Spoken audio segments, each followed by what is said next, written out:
ଚିକି ଏବେ ଅଗସ୍ତି ପରିବାରର ଘର ସବୁ ପ୍ରପର୍ଟି ବ୍ୟାଙ୍କ ବାଲାନ୍ସର ଏବେ ସବୁ କିଛିର ମାଲିକାଣୀ ହୋଇସାରିବା ପରେ ଏବେ ଅଗସ୍ତି ପରିବାରର ସବୁ ସଦସ୍ୟମାନଙ୍କୁ ତାଙ୍କ ଆଙ୍ଗୁଳି ଦେଖାଇ ତାଙ୍କୁ ସତର୍କ କରିଦେଇ ଯାଇଛନ୍ତି କି ମାତ୍ର ତାଙ୍କୁ 15 ଦିନ ସମୟ ଦେଇଛନ୍ତି। ସେଇ 15 ଦିନ ଭିତରେ ସେ ଯଦି ତାଙ୍କ ନୂଆ ଘର ନ ଖୋଜି ସେଠାକୁ ନ ଯାଇଛନ୍ତି ତାହେଲେ ତାଙ୍କୁ ସେ ଗଳା ଧକ୍କା ଦେଇ ବାହାର କରିବା ପାଇଁ ବାଧ୍ୟ ହେବେ ବୋଲି ସେମାନଙ୍କୁ କହିଛନ୍ତି। ତେବେ ଦର୍ଶକ ବନ୍ଧୁ ଏବେ କ'ଣ କରିବ ଚିକି? ଏବେ କ'ଣ ତାର ସ୍ୱାମୀ ଶାଶୁ ଶ୍ୱଶୁର ଜେଜେମା ଜେଜେବାପା ସମସ୍ତଙ୍କୁ ଗଳା ଧକ୍କା ମାରି ତା ଶାଶୁ ଘରୁ ସମସ୍ତଙ୍କୁ କାଢ଼ିଦେବ ନା ଆଗକୁ କାହାଣୀରେ କ'ଣ ଆସିବ ନୂଆ ଟ୍ୱିଷ୍ଟ ସବୁକିଛି ଜାଣିବା ପାଇଁ ହେଲେ ଆପଣମାନେ ଆମ ଚ୍ୟାନେଲ ସହିତ ଯୋଡ଼ି ହୋଇ ରୁହନ୍ତୁ। ଆମ ଚ୍ୟାନେଲକୁ ସବସ୍କ୍ରାଇବ୍ କରି ପାଖରେ ଥିବା ବେଲ୍ ଆଇକନକୁ ଦବାଇ ଦିଅନ୍ତୁ। ଦର୍ଶକ ବନ୍ଧୁ ଆଜି ଆପଣମାନେ ତୋରି ପାଇଁ ତୋ ପାଇଁ ସିରିଏଲରେ ଦେଖିବା ପାଇଁ ପାଇବେ ଜବରଦସ୍ତ ଏପିସୋଡ଼।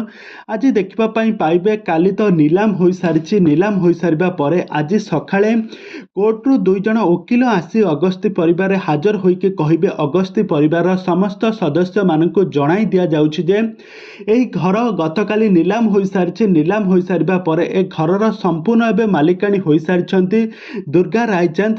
ତ ଦୁର୍ଗା ରାୟଚାନ୍ଦ ଯଦି ଆପଣମାନଙ୍କୁ ଚାହିଁବେ ଏ ଘରେ ରଖିବେ ତାହେଲେ ନାହିଁ ଆପଣମାନଙ୍କୁ ଗଳା ଧକ୍କା ଦେଇ ଏ ଘରୁ ବାହାର କରିଦେବେ।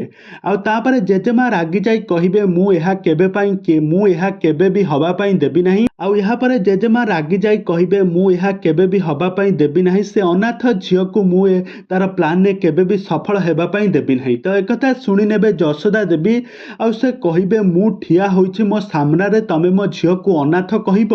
ମୁଁ ଏହା କେବେ ବି ବରଦାସ୍ତ କରିପାରିବି ନାହିଁ।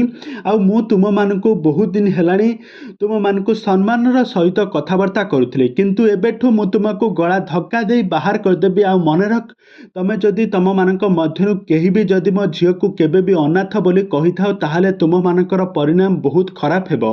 ଆଉ ଏହାପରେ ଚିକି ସମସ୍ତଙ୍କୁ ଆଙ୍ଗୁଳି ଦେଖାଇ କହିବ ମୁଁ ତୁମକୁ ମାତ୍ର 15 ଦିନ ସମୟ ଦେଲି। ସେଇ 15 ଦିନ ସମୟ ଭିତରେ ତମେମାନେ ତମ ଠିକଣା ଖୋଜି ସେଠାକୁ ଚାଲିଯିବ ନହେଲେ ମୁଁ ତୁମକୁ ଗଳା ଧକ୍କା ମାରିବା ପାଇଁ ବାଧ୍ୟ ହେବି। ତ ଏକଥା ଶୁଣି ସାରିବା ପରେ ପରିବାର ଲୋକମାନେ ସମସ୍ତେ ଆଶ୍ଚର୍ଯ୍ୟ ହୋଇଯିବେ। ରାମ ପୁରା ଆଶ୍ଚର୍ଯ୍ୟ ହୋଇ ଚିକିଙ୍କ ମୁହଁକୁ ଚାହିଁ ରହୁଥିବେ। ଜେଜେମା ବି ଆଶ୍ଚର୍ଯ୍ୟ ହୋଇଯାଉଥିବେ।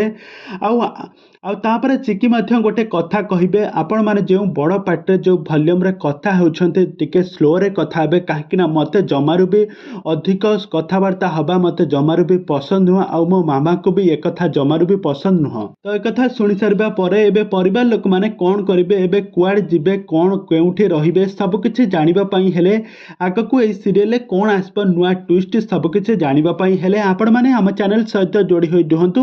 ଆମ ଚ୍ୟାନେଲକୁ ସବସ୍କ୍ରାଇବ୍ କରି ପାଖରେ ଥିବା ବେଲ୍ ଆଇକନକୁ ଦବାଇ ଦିଅନ୍ତୁ।